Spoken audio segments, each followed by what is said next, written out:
오늘 설교 제목을 교양 있는 신앙이라고 표현하였는데, 이는 17장 11절의 말씀에서 베레아 사람들이 데살로니가 사람들보다 더 교양 있는 사람들이어서라는 그 표현에서 가져온 것입니다.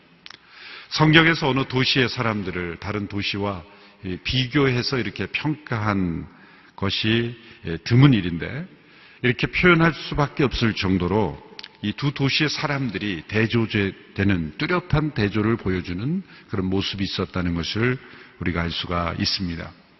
아마 데살로니가 사람들이 당시 이글을 읽었다면 매우 기분 나빴을 것이겠지만 17장 전반부에 나오는 이 사건들을 보면 누가가, 그 상황을 함께 목격했던 누가가 이런 표현을 쓸 수밖에 없는 그러한 것이 충분히 이해가 됩니다.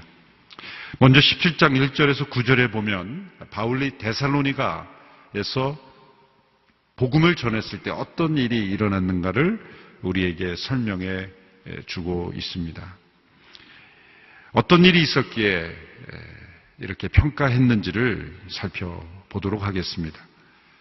바울과 실라는 빌립보에서 감옥에 갇힘으로 인하여 도리어 하나님의 큰 구원의 역사를 체험했습니다. 그들이 감옥에 갇힌 것이 복음의 걸림돌이 아니라 디딤돌이 되었습니다. 그들은 갇혔지만 그로 인해서 하나님의 놀라운 역사가 나타나고 또 빌립보 간수와 그 주변에 있던 가족과 사람들이 구원 얻는 역사가 일어났습니다. 그들은 빌립보로부터 시작해서 이제 아테네를 향하는 방향으로 160km 떨어진 데살로니가라는 도시에 이르게 됩니다. 데살로니가는 당시에 이 마게도니아 대륙에서 가장 번성한 도시와 같은, 수도와 같은 역할을 하는 도시였죠. 사도 바울이 이용한 이 도로는 이 로마가 전 세계를 향하여 뻗어가기 위해서 닦아놓은 그 도로를 따라 이동하고 있습니다. 당시에 로마에서 이 동양의 모든 길을 연결하는 그 길을 닦았는데, 가장 중요한 길이 비아 에그나티안이라는 중요한 길이죠. 데살로니가가 그 길을 통과하고 있었기 때문에 그 대로를 따라 데살로니가에 이른 것입니다. 또 사도 바울의 중요한 전도 전략은 이 도시 선교, 도시 전도를 통한 그 영향력의 파급, 한 도시의 복음이 전해지면 그 강력한 영향력이 있기 때문에 그는 도시 위에서 도시로 옮겨 다니며 복음을 전했습니다. 늘 하던 대로 그는 유대인의 회당을 가장 먼저 찾습니다. 먼저 구약을 통해 그 하나님의 역사를 체험한, 그 구약의 역사를 통해 오신 그 메시아를 먼저 복음이 전해지는 데 있어서 이해가 빠를 수 있기 때문이죠. 또 먼저 택함을 받은 이들이 먼저 구원을 받는 것 또한 올바른 순서이기 때문이죠. 늘 하던 대로 유대인의 회당을 찾아서 말씀을 전했습니다. 몇몇 유대인들이 믿었다 이렇게 되어 있습니다. 오히려 많은 이방인들이, 적지 않은 이방인들 가운데 믿는 이들이 나타났고, 그 가운데는 귀부인들, 그 당시 데살로니가에 있었던, 지도층에 있었던 귀부인이라고 일컫는 그런 여성들이 적지 않게 믿게 되었다라고 기록이 되어 있습니다. 그런데 그런 상황 속에서 유대인들 가운데 시기심이 일어났다라고 17장 전반부에 나타나 있습니다. 그 시기심이 정확하게 어떤 시기심인지는 알 수 없습니다. 바울과 실라의 가르침으로 인해서 그 당시에 그 도시에 영향력이 있던 유대인들이 자신들의 정치적 영향력이 감소된 것을 시기할 수도 있습니다. 또 귀부인들이 믿게 되자 그 믿지 않는 남편들이 시기해서 일어난 일들이 있을 수도 있습니다. 중요한 것은 이들의 모습입니다. 이들의 그러한 불편한 감정, 시기심으로 인해서 그들은 비상식적인 행동을 하기 시작했습니다. 그들은 그 도시의 불량배들을 일으켜서 소동을 일으킵니다. 그리고는 그 소동의 주범이 바로 바울과 실라 일행이라고 뒤집어 씌운 것입니다. 마치 네로 황제가 로마에 큰 화재가 일어난 것을 그리스도인들이 일으킨 것이다라고 누명을 씌워서 엄청난 박해를 시작한 것과 아주 동일합니다.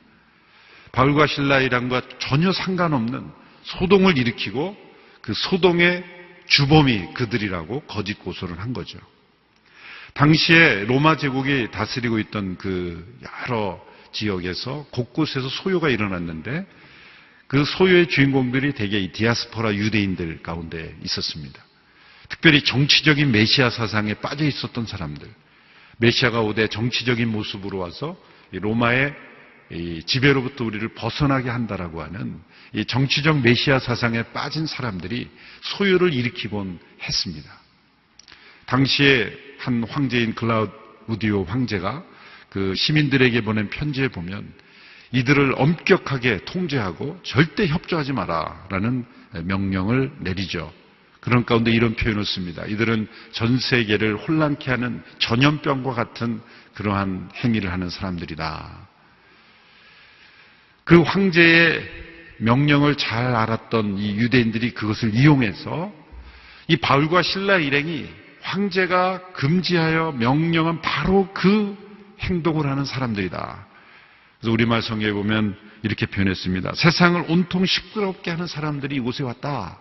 세상을 온통 시끄럽게 하는 사람들이라는 게 바로 그 황제가 지목하여 엄벌에 처할 것을 명한 그 사람들이 바로 이 사람들이다. 이렇게 거짓 고소를 한 거죠. 처음부터 끝까지 거짓이었습니다. 예수님의 십자가의 여정에서 나타나는 그런 모함, 고소와 동일한 패턴이죠.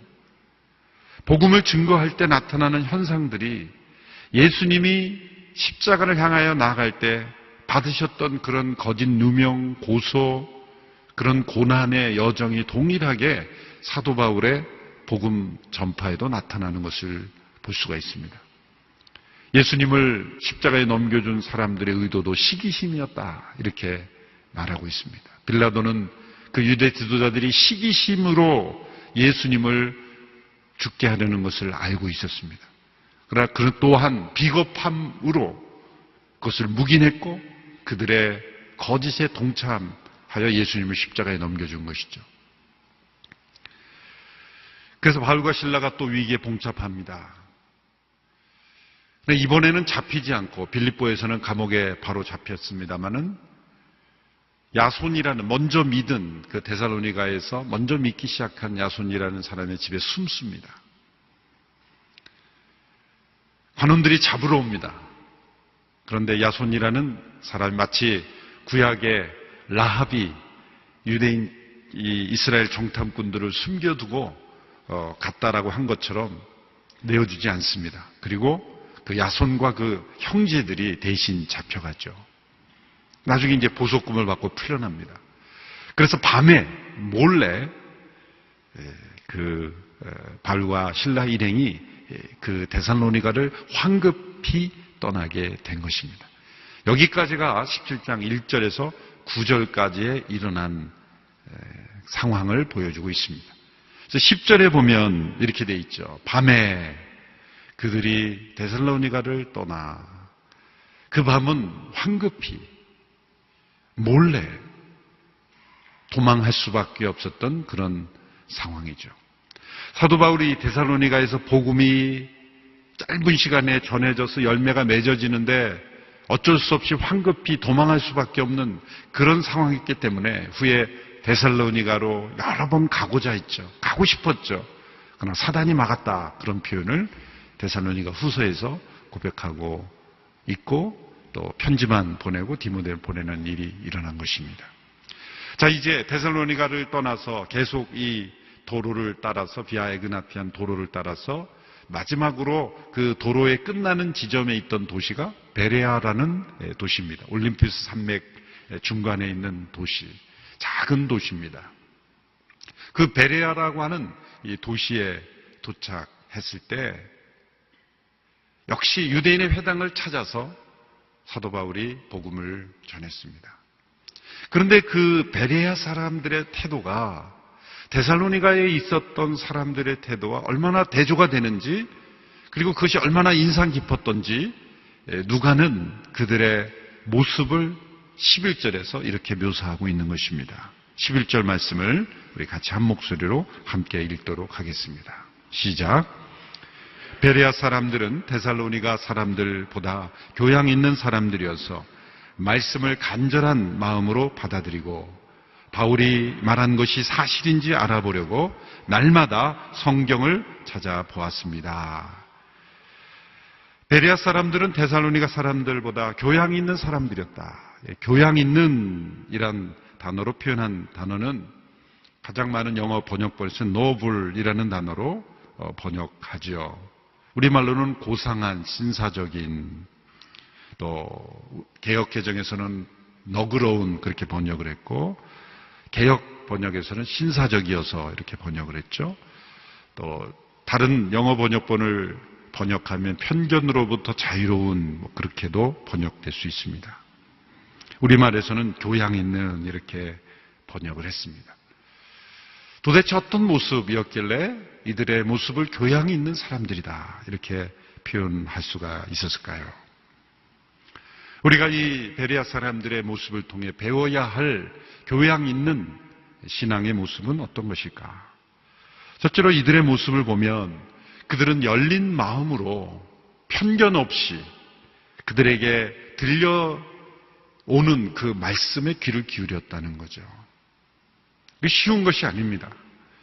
여기 보면 간절한 마음으로 말씀을 받아들였다고 하는데 이것은 이미 예수님을 믿는 사람들이 더 큰 은혜와 깨달음을 얻기 위해 간절하게 말씀을 받아들이는 것과는 좀 차이가 있는 것입니다. 이들은 지금 복음을 처음 듣는 사람들이죠. 이들이 듣는 복음은 생전에 한 번도 들어보지 못한 소식입니다.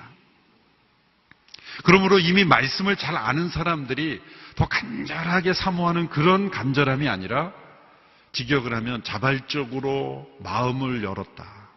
자발적으로 마음을 열고 귀를 기울이는 자세. 많은 사람들은 자기가 알고 있는 것이 전부라고 생각하고 자기가 들어보지 못한 어떤 사실을 듣게 되면 마음을 닫습니다. 생각의 빗장을 풀어서 그것이 어떤 사실인지 어떤 주장인지를 들어보려고 하지 않습니다. 그만큼 편견과 자기 아집과 자기 생각에 갇혀 있는 것이 우리들의 모습이죠. 교양 있다라고 표현한다는 이 헬라어의 표현은 뭐냐면 자신의 편견을 내려놓고 스스로 생각의 문을 열어서 귀를 기울일 줄 아는 자세. 이것이 교양 있는 모습이다라고 말할 수가 있다는 것이죠. 사람의 품격은 바로 여기서 나타납니다. 자기가 생각하지 못했던 어떤 주장이 들려올 때 그것을 편견 없이 열린 마음으로 귀를 기울일 줄 아는 것. 무슨 말이든지 이끌려가는 것은 귀가 열다 그렇게 표현을 하죠. 무슨 주장이든지 자기 생각 없이 이끌려가고 휩쓸려 다니는 그런 차원이 아니라 저게 어떤 주장인지에 대하여 어떤 메시지인가, 어떤 말씀인가에 대해서 생각을 열고 들어볼 줄 아는 자세. 들어볼 줄 아는 자세. 무슨 말을 하나 들어보자라는 그런 열린 마음. 이것이 교양이라는 거죠.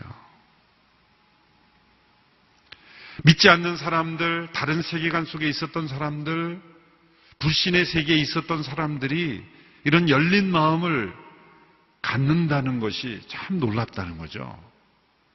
그래서 누가가 놀란 거예요.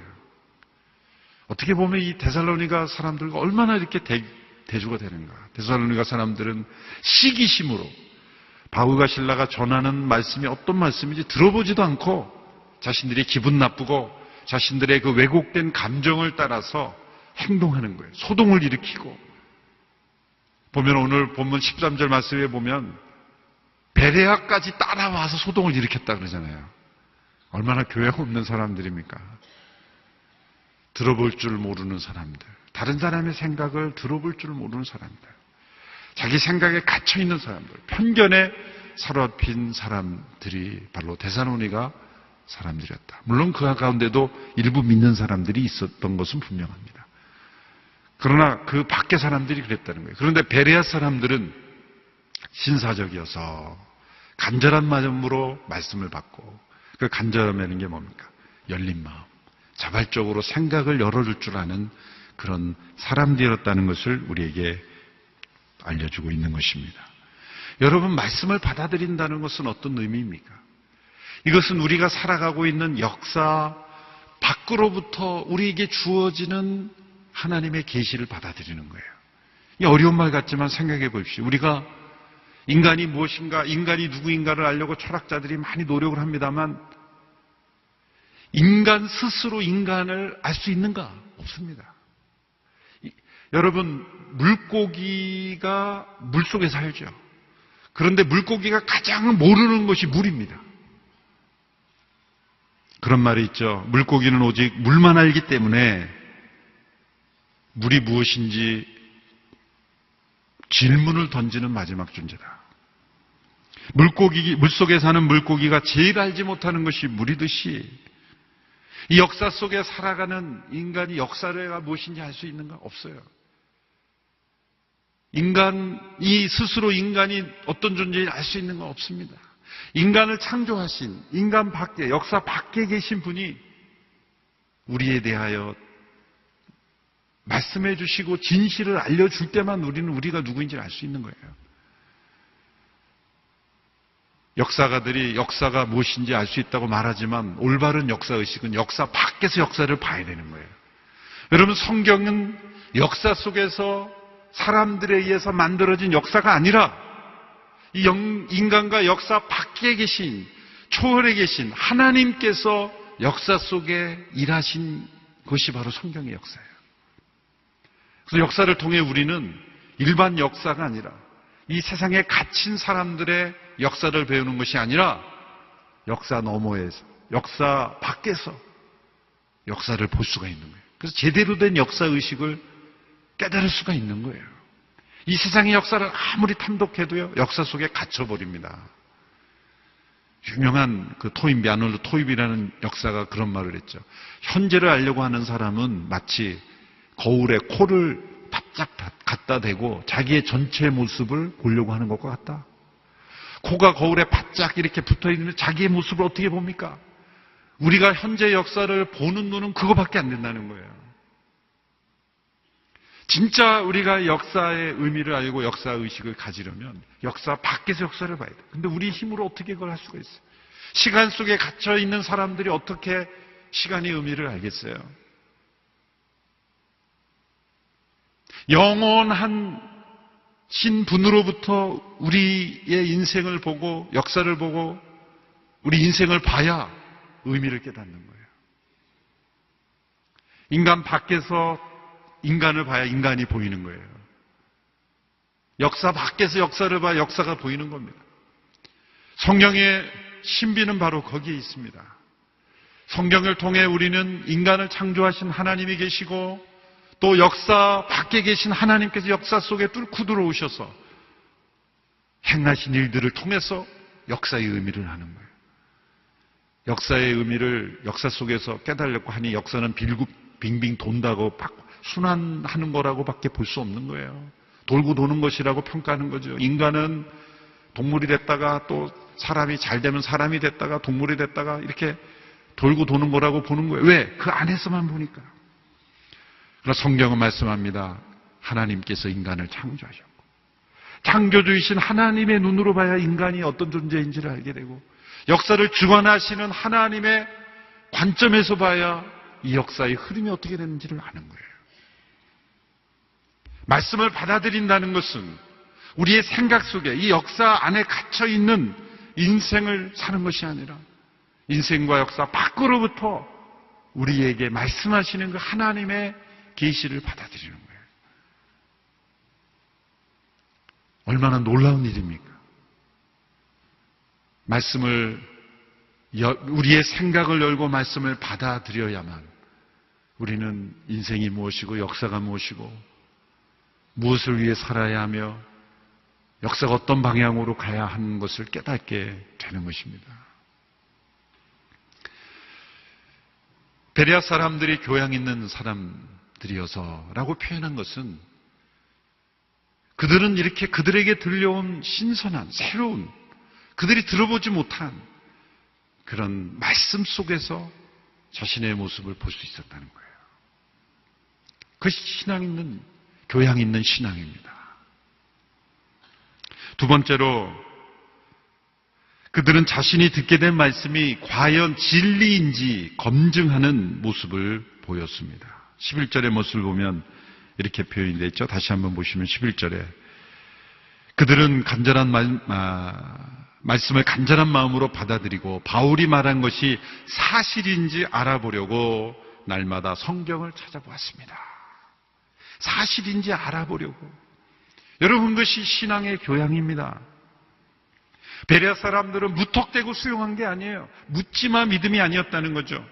또 무턱대고 배격한 것도 아니에요. 데살로니가 사람들처럼 웬 시끄럽게 사람들이 와서 우리가 알던 거대로만 배우면 되는 거지, 이상한 사상을 전파한다고 배격한 것이죠. 그러나 베레아 사람들은 말씀이 과연, 이 바울 일행이 전한 말씀이 과연 진리의 말씀인지 스스로 살펴보며 검증했다는 거예요. 이 교양 있는 사람들입니다. 하나님의 말씀은 세밀한 검증을 절대 막지 않습니다. 성경의 진리는 지난 수없는 시간 동안에 세밀한 검증대 위에 섰습니다.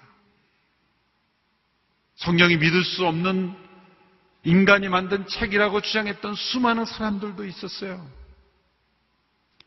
볼테르라고 하는 사람은 자기가 사는 그 시대, 이 시대가 끝나기 전에, 이 세기가 지나가기 전에 성경은 지구상에서 사라질 것이라고 그랬어요. 엄청난 말을 한 거죠. 근데 역사를 되돌아볼 때 어떻게 되는지 아십니까? 놀라운 일은 그가 살던 집이 성경을 인쇄하는 인쇄소가 됐다는 거예요. 하나님의 놀라운 드라마예요. 그가 살던 집이 성경을 찍어내는 인쇄소가 돼버렸다는 거예요. 얼마나 놀라운 책입니까?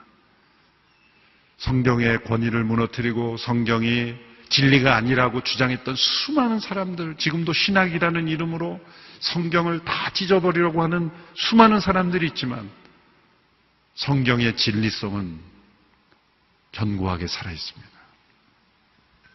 하나님께서는 이사야 선지자를 통해 말씀하셨죠. 오라 우리가 서로 변론하자. 하나님께서는 말씀에 대해 질문하는 것을 차단하시는 분이 아니에요. 우리의 생각을 통해 과연 사실인가 믿으려고 하는, 또 믿어지지 않아서 던지는 질문은 하나님께서 다 받아주십니다. 무턱대고 믿는 믿음이 아닙니다. 교양 있는 신앙은 생각하는 믿음이에요. 과연 사실인가? 그런 질문을 던질 줄 알았다는 거예요.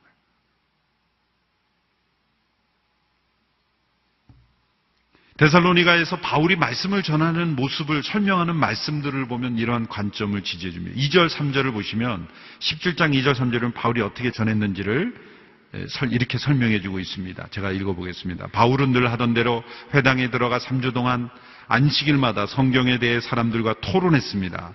그리스도가 고난을 받은 후 죽은 사람들 가운데서 살아나셔야 했던 것을 설명하고 증명하며 말했습니다. 그리고 내가 여러분에게 선포하는 예수가 바로 그리스도이십니다 라고 전했습니다. 여기 보시면 토론했습니다. 설명하고 증명하며 말했습니다. 선포했습니다. 때로는 선포하지만 때로는 설명했고 증명했고 토론했어요. 이것은 무엇입니까? 이것이 과연 이 말씀이 사실인가 진리인가를 생각했다는 거예요. 내가 믿을 수 있는 말씀인가 생각했다는 거예요. 이것이 사실인가 검증해봤다는 거예요. 성경에 관한 토론과 증명을 하나님은 금지하지 않으십니다. 하나님의 모든 말씀을 우리가 다 증명할 수 없습니다. 그게 역사가 주는 교훈이에요. 그렇지만 우리가 충분히 이해할 수 있는 그런 논리와 증명은 가능합니다. 예배 중 전해지는 설교에 있어서도 여러분 베레아 성도들처럼 과연 이 목사가 전하는 설교가 사실인가? 진리를 말하고 있는가 검증하면서 들으셔야 돼요. 검증하면서 들으셔야 돼요. 우리의 성도님들 가운데는 말씀을 들으면서 여러 번역본을 대조하면서 저게 제대로 된 해석인가 검증하는 분도 계세요. 진짜 교양 있는 신앙인이십니다. 잘하시는 거예요. 다른 거를 들춰보는 게 아니라 정말 어떤 말씀을 인용할 때 제대로 인용을 했는지 검증하면서 생각하면서 과연 사실인가 이렇게 그것은 의심이 아니라 잘못된 태도가 아니라 더 잘못된 태도는 설교 시간에 이상한 말을 해도 아멘 이게 이상한 거예요. 편협한 발언을 해도 이상한 정치적 발언을 해도 아멘 그거 아니에요.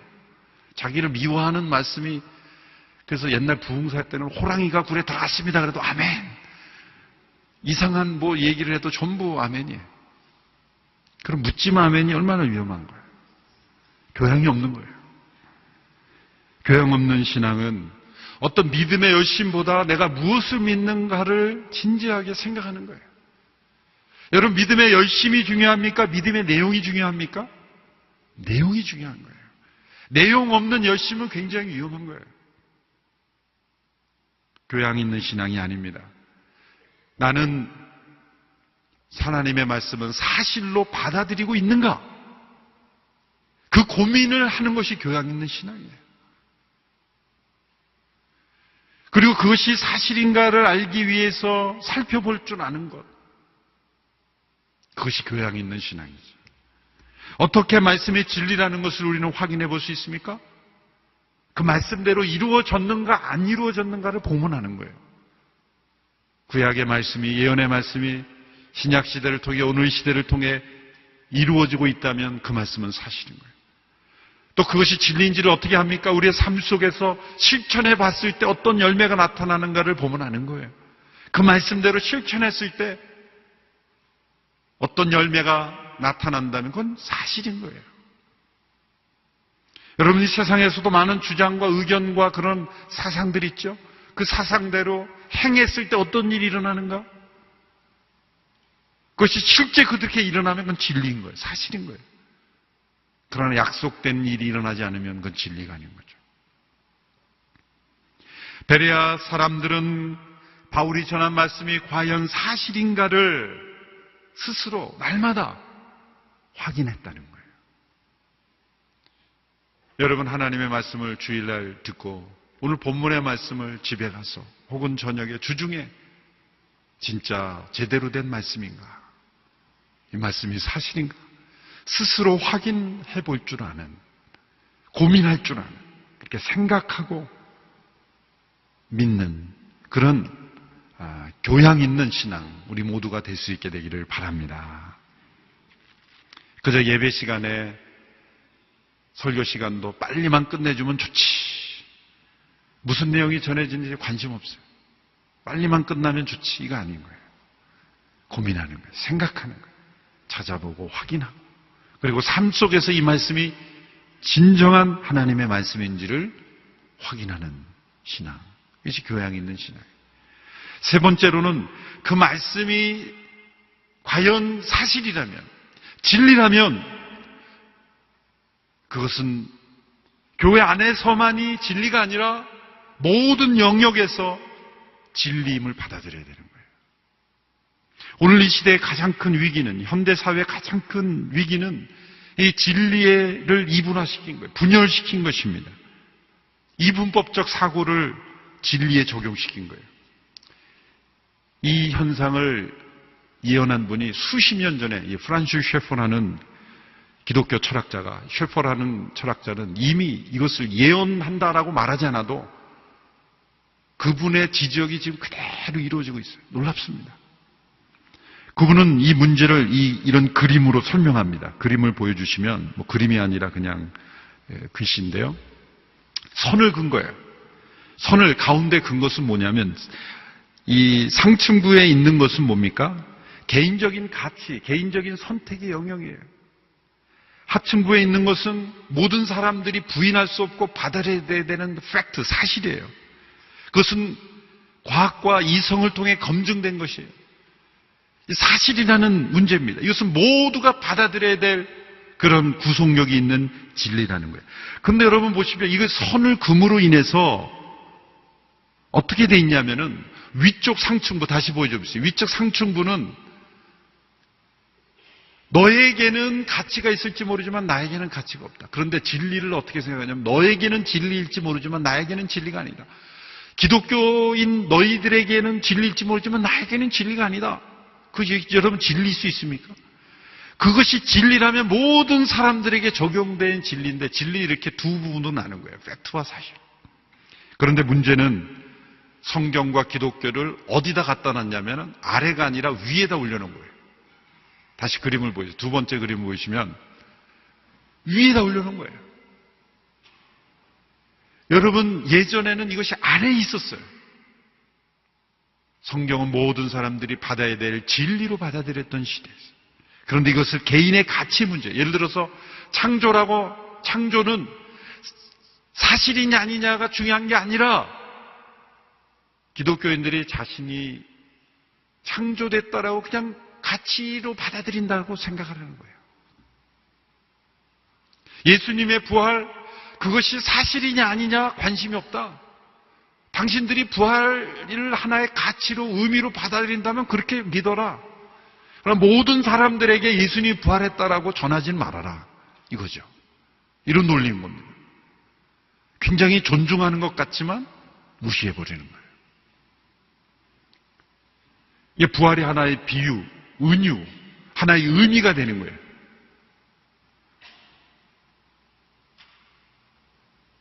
부활이 사실이냐, 창조가 사실이냐. 이것이 사실이라면 모든 인간에게 적용돼야 되죠. 부활이 사실이라면 모든 사람들에게 적용돼야 되죠. 이것이 교회 울타리 안에만 적용돼야 될 사실이 있고 다른 영역에는 적용되지 말아야 할 사실이 있는 것입니까? 그건 사실이 아니죠. 사실이라면, 진리라면 이것은 모든 사람들에게 구속력이 있는 것이 사실이죠. 이 시대는 이것을 구별해버린 거예요. 성경이 말하는 창조, 예수님의 십자가, 부활 이런 것들은 그냥 교회 다니는 사람들이 가치 있게 여기는 개인적인 선택일 뿐이지 모든 사람들이 받아들여야 될 구속력 있는 진리가 아니다. 그래서 미국에서 케네디 대통령이 모든 공립학교에서 기도하지 못하게 만든 것이 바로 이런 사상의 시작이었어요. 공적인 영역과 사적인 영역을 분리해버리는 거죠. 찰스 스펄전 목사님은 이러한 상태를 가리켜 복음을 우리의 갇힌 사자로 만드는 것이다. 우리의 가둬놓는 것이다. 새창살에 가둬놓는 것이다. 복음을 문화적 포로 상태에 만드는 것이다. 라고 표현한 것입니다. 여러분, 과연 말씀이 사실이라면 그것은 교회 안에서만의 사실이 아니라 세상의 정치에서도 사실이고 경제에서도 사실이고 세상의 문화에서도 사실이고 모든 영역에서의 사실이 되어야 되는 거예요. 하나님의 말씀은 교회 울타리 안에만 갇힌 종교적 단지 가치가 아닙니다. 이것은 모든 역사와 사람들에게 적용돼야 될 진리입니다. 이걸 총체적 진리다 이렇게 말할 수가 있는 거예요. 여러분, 순전한 기독교라는 그 유명한 C.S. 루이스라는 분이 쓴 책은 어떻게 만들어졌냐면 2차 대전 중에 영국의 BBC 방송국에서 라디오 방송으로 방송된 겁니다. 처음에 한 4번만 15분씩 하기로 했는데 워낙 사람들이 흡인력 있게 받아들이니까 계속 2차, 3차 강연을 늘려가면서 강연을 한 거예요. BBC 방송 공영방송 아니에요? 그 당시 공영방송에서 기독교의 기본 진리를 설명하는 방송이 최고 인기 프로그램이었다는 거예요. 그건 뭐예요? 기독교의 진리가 교회 안에서만 가치 있는 것이 아니라 모든 사람들이 구속력이 있는 진리라고 받아들였던 시대가 있었다는 거예요. 그럼 그 시대 사람들이 잘못 판단할 거예요? 아니죠. 오늘 이 시대 사람들은 교양을 잃어버린 거예요. 한번 들어볼 줄 몰라요. 그럼 성경에 말하는 진리, 예수님을 믿는 사람들이 믿는 진리가 무엇인지를 들어보려고도 하지 않아요. 그것은 그들의 선택이요 가치지 들어볼 가치가 없다. 이 교양이 잃어버린 거예요. 그 당시 2차 대전 시대에도 그 전쟁의 와중에서도 BBC 방송에서 기독교의 기본 진리에 대해서 이수리스가 나와서 방송할 때 들어보자. 그걸 막지 않았어요. 오늘 이 시대에 공영방송에 크리스찬이 나와서 기독교의 기본 진리를 방송한다 그럴 때 그게 심히 통과할까요? 이 시대에 교양 없는 시대가 돼버린 거예요. 들여보려고 하지 않은 거예요. 그럼 불교도 한번 방송하고 다 해보자는 거예요. 진리가 뭔지 서로 들어보는 교양이 잊어버린 거예요. 그것이 과연 진리인가 역사를 통해 말씀을 통해 증명해 보려고 하지 않아요. 그리고 그것이 진리라면 이것은 모든 시대의 모든 사람들이 받아들여야 될 구속력이 있는 것이라고 인정하지 않습니다. 교양은 잃어버렸습니다. 여러분, 우리는 하나님의 말씀이 단지 우리 모두가 가치 있는 책이라고 여기자 해서 믿는 게 아닙니다. 이것이 진리이기 때문에 우리에게 가치 있는 것입니다. 이 순서가 중요한 거예요. 교회가 많고 성경이 좋은 책이라고 그래도 가치 있는 책이라고 내가 여기기 때문에 말씀을 배우는 게 아니라 이 말씀이 진리이고 사실이기 때문에 나는 믿는 것이고 받아들이는 것이다. 이 순서를 우리가 바꾸지 않게 되기를 바랍니다.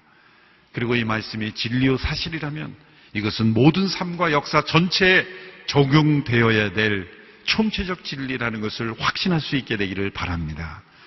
이것이 베레아 사람들이 보여줬던 교양 있는 모습입니다. 오늘 이 시대에 진리가 무엇인지, 하나님 말씀이 정말 사실인지 의심이 된다면 씨름하시기 바랍니다. 배우기 바랍니다.